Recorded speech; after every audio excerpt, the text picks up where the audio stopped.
Ahora vamos a ver unas fotografías realizadas por alumnos del IPBA alusivas al Día de Muertos.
El maestro en Historia, Inocencio Noyola, nos presenta el patrimonio cultural de los panteones y los cementerios. Para terminar el programa del día de hoy, te traemos la siguiente cápsula: la educación sentimental desarma y sangra, donde Brígido Almendares nos muestra una de las páginas musicales más luminosas hechas en nuestro idioma. Hola, buen día a todos. Hoy hablaré sobre panteones, cementerios y camposantos. Nosotros hemos usado diversas palabras para designar el espacio donde enterramos a nuestros familiares. Una de las primeras palabras que se han usado se llama necrópolis, que si uno lo ve dentro de la arqueología, por ejemplo, en las culturas europeas, en Roma, en Grecia, pues los necrópolis son los lugares donde se enterraban a la gente. Después usamos la palabra panteón. Panteón en sí viene de esta construcción que existe en Roma, donde se rendía culto a todos los dioses. Nosotros usamos esta palabra para después emplearla para designar los espacios donde enterramos a nuestros familiares. Otra de las palabras que se usa es cementerio. Cementerio viene del latín cementerio y este viene del griego, que significa dormitorio. La otra palabra que usamos es camposanto. Camposanto es un campo santo, así como dice literalmente la palabra, y ahorita vamos a explicar por qué. Entonces tenemos diferentes palabras para designar este espacio. Yo quiero señalar de cómo empezó a empezamos a enterrar a los muertos en nuestro país a partir de la llegada de los españoles. Todos sabemos la importancia de un templo católico para nuestra religión. Entonces, en el periodo colonial, donde se enterraba la gente era en el templo, en la iglesia. Ustedes pueden ir a visitar algunos de los templos aquí del centro de la ciudad de San Luis Potosí y van a encontrar gente enterrada en ellos. Pero se enterraban no solamente en el interior del templo. Cada organización llamada cofradía en el periodo colonial tenía un espacio para sus cofrades dentro del templo. A veces había capillas pues del Cristo, de la Virgen María, de algún santo, donde podían enterrar a la gente llegada a estas cofradías. La gente que no estaba o que no podía ser enterrada dentro del templo se enterraba en los atrios de las iglesias. Si uno recorre en el centro del país, a veces vamos a encontrar algunas iglesias todavía con atrios, con tumbas. Entonces la gente se enterraba, sobre todo la gente pobre, que no tenía suficiente dinero para pagar al interior del templo. Recuerden que la gente con más dinero pues pagaba una tumba más cerca del altar porque pues tenía más cercanía al altar y llegaba más pronto al cielo dentro de nuestra religión. Entonces tenemos en el interior de las iglesias, tenemos las capillas donde podían ser de las cofradías, tenemos entierros dentro de la nave de la iglesia. Ustedes los invito a que conozcan Real de 14. El templo de Real de 14 es un ejemplo de esto. Y en el interior del país pues tenemos algunos de los templos coloniales con entierros dentro de los atrios. Aquí en San Luis también hubo entierros dentro de los atrios, nada más que en el siglo XIX los atrios desaparecieron para formar nuestras plazas como de Fundadores, o la Plaza de Armas, o la Plaza del Templo del Carmen, ¿no?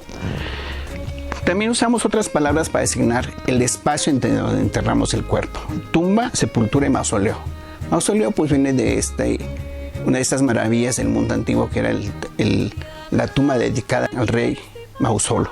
En el siglo XVIII, debido a las pandemias, la iglesia tuvo que crear camposantos, o sea, espacios para enterrar a los muertos fuera de los templos, que eran bendecidos por la iglesia para que la gente pudiera ser enterrada.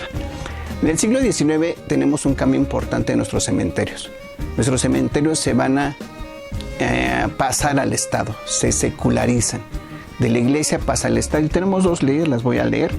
Una es la Ley para el Establecimiento y Uso de los Cementerios del 30 de enero de 1857 y el otro es un decreto del gobierno que declara que cesa toda la intervención del clero en los cementerios y camposantos, que es el 31 de julio de 1859.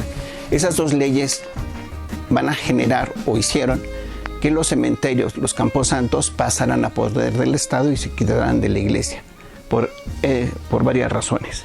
Actualmente nosotros tenemos, debido a toda esta historia de nuestros cementerios en el país, pues tenemos una diversidad de espacios donde enterrar a los muertos. Tenemos templos donde encontramos tumbas. Los invito a que conozcan nuestras iglesias del centro de la ciudad. En el siglo XIX tuvimos otro tipo de cementerio que se llama columbario, que es como el Panteón de Belén en Guadalajara, donde se enterraban a los cuerpos como si fueran pisos. Tenemos los altares, los mausoleos, como en nuestro Panteón del Saucito, el de Durango, que es un ejemplo también muy bueno. Tenemos en Mérida y tenemos los más recientes ahora en Culiacán, digamos producto de otra cultura. Y en los camposantos, debido en el siglo XIX a esta diversidad social, los camposantos iban desde espacios de primera hasta espacios de quinta. Un ejemplo puede ser el mismo cementerio de Puebla, que los invito. Y tumbas privadas dentro de las casas. En el siglo XIX los extranjeros que llegaron y que no eran católicos no podían ser enterrados en los cementerios. Entonces muchos de estos extranjeros que llegaron a veces eran enterrados dentro de las casas, de sus propias casas. Esto dio origen a que los migrantes crearon sus propios panteones, como el Panteón Inglés. Y un buen ejemplo es el Panteón del Real del Monte en Pachuca, que yo los invito a que conozcan también. Tenemos esa tradición de crear arte funerario en el siglo XIX. Habíamos dicho que el Panteón del Saucito, el de Durango, el de Mérida, el de la Piedad en México, en fin, que son tumbas con ángeles, con los deudores, con algunas imágenes religiosas aparte de ángeles, ¿no? Con santos y demás. Esto es una forma que no es nueva del siglo XIX. Viene desde los romanos, pasa a la Edad Media.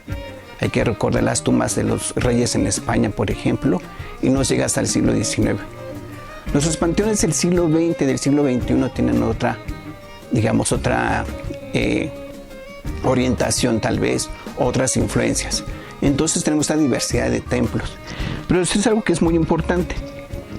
Todos estos cementerios forman parte de un patrimonio cultural que nosotros últimamente hemos, digamos, dado proyección a partir de las fiestas de fieles difuntos, de Todos Santos, de Halloween, y actualmente con todo lo que nos está llegando de Estados Unidos, que es el mismo Halloween, y el desfile de zombies.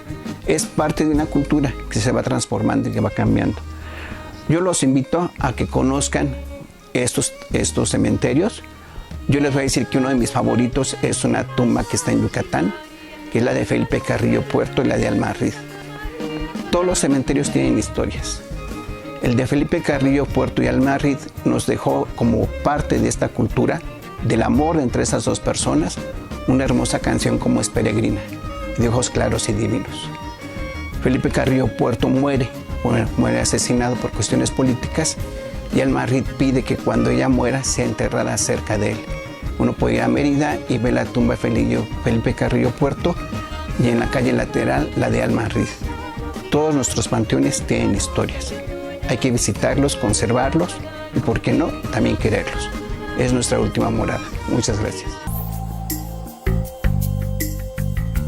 Si aún no has visto la película Macario, estas fechas son ideales para verla. Macario es una película mexicana de 1960, dirigida por Roberto Gabaldón. Trata sobre acontecimientos en la relación entre el indígena Macario, interpretado por Ignacio López Tarso, y la muerte, interpretada por Enrique Lucero. Se trata de una adaptación de la novela de Bruno Traven, con un final en el que se nota la influencia del cuento La muerte madrina, también conocido como El ahijado de la muerte de los hermanos Grimm, del cual derivó la obra original. Este filme ocupa el lugar 59 dentro de la lista de las 100 mejores películas del cine mexicano, según la opinión de 25 críticos y especialistas del cine en México. Además, fue la primera película mexicana nominada al Oscar como mejor película en lengua extranjera. En 1961, en Valladolid, España, obtuvo el premio del Instituto Ciudad de Valladolid, placa de plata y pergamino. En Santa Margarita, Italia, ganó el premio Copa de Plata. En 1960 se le otorgó el premio Diploma al Mérito en el Festival de Edimburgo, e Ignacio López Tarso recibió premio en el Festival de San Francisco. Fue exhibida en el Festival de Cannes, donde obtuvo el premio a la mejor fotografía para Gabriel Figueroa. No te la pierdas.